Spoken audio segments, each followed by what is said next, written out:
నమస్తే గురుగారు. గురుగారు, మన సనాతన ధర్మంలో రావి చెట్టుకి చాలా చాలా ఇంపార్టెన్స్ ఇస్తూ ఉంటాము. చాలా చాలా దోషాలకి మంచి ఫలితాలను ఇస్తుంది అని చెప్తూ ఉంటాం. అసలు రావి చెట్టుని ఎప్పుడు, ఎందుకు, ఎలా పూజించాలి? రావి చెట్టు దీన్నే మనము సంస్కృతంలో అశ్వత్థ వృక్షము అని అంటుంటారు. అయితే మనకు ఉన్నటువంటి సృష్టిలో అనేక వృక్షాలున్న దేవతా వృక్షాలని 5 వృక్షాలే చెప్పబడ్డాయి. పంచవృక్ష దేవత ఆరాధన ఒకప్పుడు ఉండేది. ఈ పంచవృక్షాలని ప్రతి ఊళ్ళో ఖచ్చితంగా నాటేవారు, ఎక్కడ పడితే అక్కడ. ఏంటి? రావి, మేడి, మర్రి, జువ్వి, మోదుగ. ఈ 5 వృక్షాలు పాలుగారే వృక్షాలు. ఏ కాండము తెంపినా, ఆకు తెంపినా పాలు గారుతాయి. పైగా ఈ యొక్క వృక్షాల యొక్క సమిధలు, అంటే కట్టెపుల్లలో అని అంటారు, కానీ మనం సమిధలు అనడమే కరెక్ట్. కాబట్టి ఈ యొక్క వృక్షాల యొక్క కాండములతో హోమం చేస్తే ప్రకృతిలో మనకేంటనంటే ఆక్సిజన్ రేటు పెరుగుతుంది. మీకు ఈ రావి చెట్టు యొక్క ప్రాధాన్యత తెలిసే ముందు భోపాల్ గ్యాస్ దుర్ఘటన తెలుసు కదా, 60,000 పైచిలుకు మంది చనిపోయారు మధ్యప్రదేశ్ భోపాల్లో. అప్పుడు గనక చూసినట్లయితే ఒక బ్రాహ్మణుడు ప్రతిరోజు నిత్యం ఈ యొక్క అగ్నిదేవత ఆరాధన చేసేవాడు. అతని కుటుంబం మాత్రం సర్వైవ్ అయింది. ఎందుకయింది అని చెప్పేసేసని వాళ్ళు అమెరికా వాళ్ళు రీసెర్చ్ చేస్తే తెలిసింది ఏంటంటే, శుద్ధమైనటువంటి ఆవు నేతితో ఈ యొక్క రావి, ఈ పంచవృక్షాల సమిధలు, రావి, మేడి, మర్రి, జువ్వి, మోదుగా, ఈ పంచవృక్ష సమిధలతో ప్రతినిత్యము హోమ కార్యక్రమం చేసుకునేవాడు. తద్వారా గ్యాస్ వచ్చినా అది ఆక్సిజన్తో ఆ సంబంధించిన విషవాయుల్ని దూరం పంపించేసేసింది. తద్వారా ఆ యొక్క ఇల్లంతా కూడా రక్షింపబడి, ఇప్పుడు అమెరికా వాళ్ళు ఏం చెప్తున్నారు, సంవత్సరంలో కనీసం ఒక్కసారైనా మీరు ఇంట్లో హోమం చేసుకుంటారా నాయన, మీకు నెగిటివ్ ఎనర్జీ పోతుంది, అలాగే నెగిటివిటీ ఉన్నటువంటి వాయువులన్నీ తొలగిపోతాయి అని అంటారు. అంటే మన ఇంట్లో ఇప్పుడు మనం బాగానే ఇల్లు ఎంత శుభ్రంగా పరుచుకున్నా మనకు కంటికి కనిపించినటువంటి ఫంగస్ అంతా ఇంటి మూలల్లో చేరుకొని ఉంటుంది. కాబట్టి ఇంట్లో ఒక్కసారైనా హోమం చేసుకుంటే ఆ యొక్క సంబంధించినటువంటి దోషము తొలగిపోతుంది. ఇంట్లో నెగిటివ్ ఎనర్జీ పోయి పాజిటివ్ ఎనర్జీ ఉంటుంది. అంటే ఇప్పుడు చాలామంది ఏం చేస్తున్నారు, తుమ్మ కట్టె పుల్లలు బయట సమిధలు అనగానే 30 రూపాయలకో 25 రూపాయలకో కట్టె దొరుకుతుంది, ఆ తుమ్మ కట్టె పుల్లలు పెట్టి తెస్తున్నారు. అది కార్బన్ డైఆక్సైడ్ని విడుదల చేస్తుంది. హోమం చేసేవాళ్ళు, హోమం చేయించేవాళ్ళు అందరికీ కూడా కళ్ళు బయర్లు కమ్మే విధంగా, ముక్కులకి ఘాటు వచ్చే విధంగా ఆ హోమాది కార్యక్రమాలు చేయడం, పొగ ఇంట్లోంచి వెళ్ళదు. మీరు గమనించుకోండి, పాలుగారి చెట్లైనటువంటి ఈ 5 వృక్షాల యొక్క సమిధలతో చేస్తే అసలు పొగ ఉండదమ్మా, టకటక స్పీడ్గా పైకి వెళ్ళిపోతుంది. మిగతా సమిధలతో చేస్తే మెల్లగా స్లో మోషన్లో పైకి వెళ్తుంది. అగరబత్తి వెలిగిస్తే ఎలా ఉంటుందో అంతకన్నా స్లోగా ఉంటుంది. అంటే కార్బన్ డైఆక్సైడ్ అంత భారంగా ఉంటుంది ఆ యొక్క పొగలో. ఆ హోమం చేసుకున్నందువల్ల మనకి ఇంకెక్కువగా నష్టం. కాకపోతే ఈ పంచవృక్షాలలో ఈ రావి చెట్టు చాలా ప్రాధాన్యత. అందుకనే మూలతో బ్రహ్మరూపాయ, మధ్యే విష్ణురూపాయ అని, అంకురే శివరూపాయ అని చెప్తుంటుంటారు.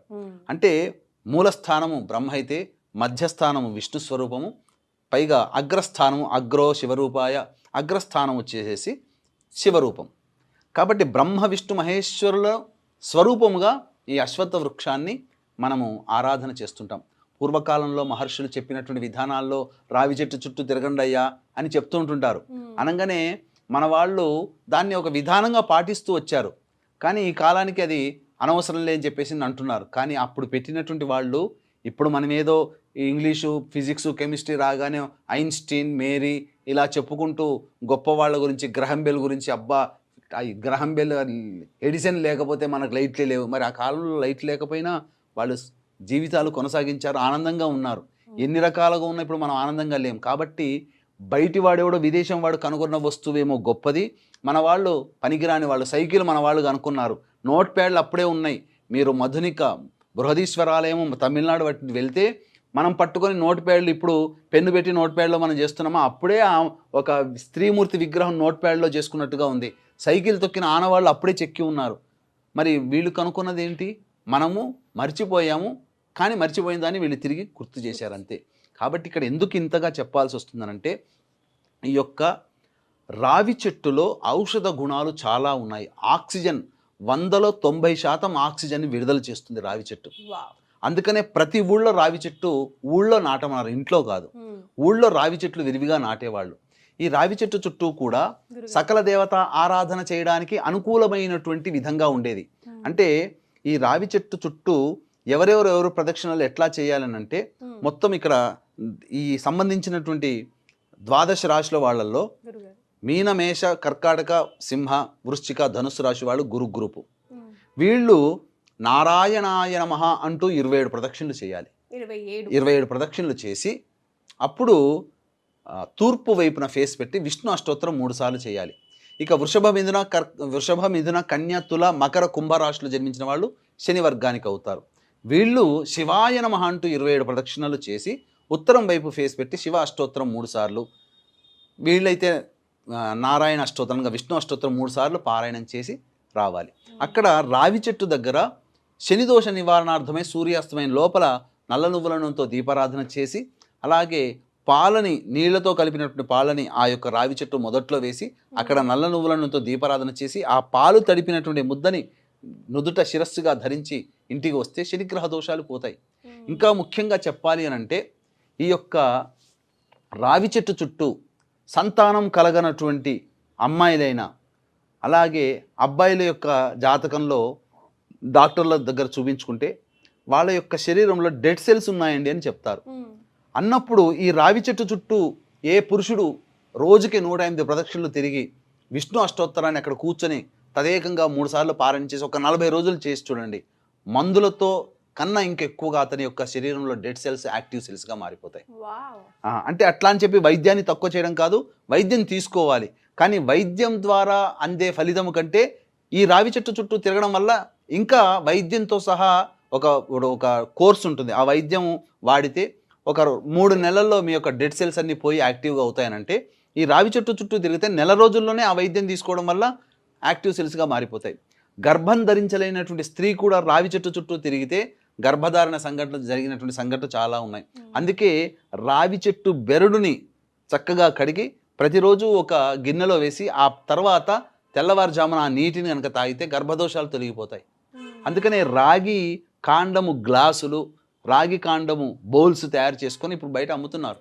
ఆ విధంగా పూర్వకాలంలో చేసేవాళ్ళు. కాబట్టి రావి చెట్టు పండ్లు ఉంటాయి కదమ్మా, ఆ పండ్లని చితగొట్టిన తర్వాత గింజలు వస్తాయి కదా, ఆ గింజల్ని నీడన ఆరబెట్టి తింటే అద్భుతమైనటువంటి రోగనిరోధక శక్తి పెరుగుతుంది.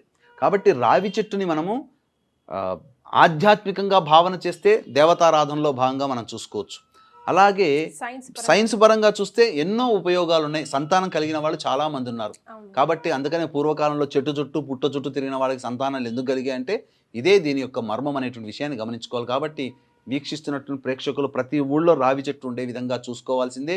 దేవాలయంలో ఎందుకు రావి చెట్టును పెడతారు, మిగతా చోట ఎందుకు పెట్టారు? మిగతా దేవాలయంలో రావి చెట్టు తప్ప ఇతర చెట్లను ఎందుకు పెట్టలేకపోతున్నారు? కేవలం ఎందుకు ఖచ్చితంగా రావి చెట్టు ఉంటుందంటే దేవతాశక్తి ఆ యొక్క రావి చెట్టులో ఉంటుంది. కాబట్టి మీకు ముఖ్యంగా ఎక్కడంటే ఎక్కడైనా కానీ జీవం ఉన్నటువంటి చెట్టు ఏదయ్యా అంటే రావి చెట్టు. అందుకే మీరు ఎక్కడికైనా వెళ్ళినప్పుడు పెద్ద పెద్ద గణేట్రాళ్ళు ఉంటాయి. ఆ గణేట్రాళ్ళ మధ్యలో ఎక్కడో ఒక చోట బీజం పడుతుంది, అక్కడ రావి చెట్టు మొలుస్తుంది. అరే గణేట్రాయిలో నీళ్ళు ఎక్కడ ఉంటాయి, మట్టి ఎక్కడ ఉంటుంది, అయినా రావి చెట్టు ఎక్కట్లో మొలుస్తుంది? అలాగే మీరు ఎన్నో ఫ్లైఓవర్లు చూస్తుంటారు. ఆ ఫ్లైఓవర్లో చూసే పెరిగే చెట్లన్నీ రావి చెట్లే.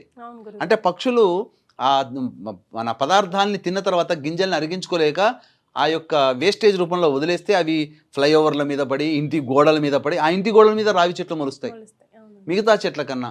మరి జీవం లేని చోట కూడా జీవం ఉండే విధంగా మొలుస్తుందంటే ఎంత దైవశక్తి ఉంటే ఆ చెట్టులో ఆ విధంగా జీవం పుట్టుకొస్తుంది. అంతేకాకుండా సృష్టి ప్రారంభంలో, సృష్టి ప్రళయం అయిన తర్వాత సృష్టి ప్రారంభంలో విష్ణుమూర్తి శయన రూపుడై ఆ యొక్క రావి ఆకు మీదనే నోట్లో కాలివేలు నోట్లో పెట్టుకొని వస్తాడు అని చెప్పి మనకు చెప్పబడి ఉంది. కాబట్టి శేష సాయి శయన అని పేరు.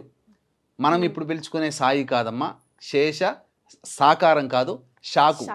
కాబట్టి ఈ దౌర్భాగ్యం ఎక్కడొచ్చిందంటే విష్ణుమూర్తి పేరులో కూడా సాయి ఉంది కదా అని చెప్పే స్థితికి చేరుకునే మన దౌర్భాగ్యం. సాయి ఇప్పుడు మనం కొలుచుకునే సాయబ్బు వేరు, అప్పుడు మనం చెప్పుకునేటువంటి ఆ సాయి వేరు. కాబట్టి ఆ సాయి విష్ణు భగవానుడు, ఈ సాయి సాయబ్బు. చాలా సంతోషం గురుగారు, ధన్యవాదాలు. సర్వం శ్రీ ఉమామహేశ్వర పరబ్రహ్మార్పణమస్తు.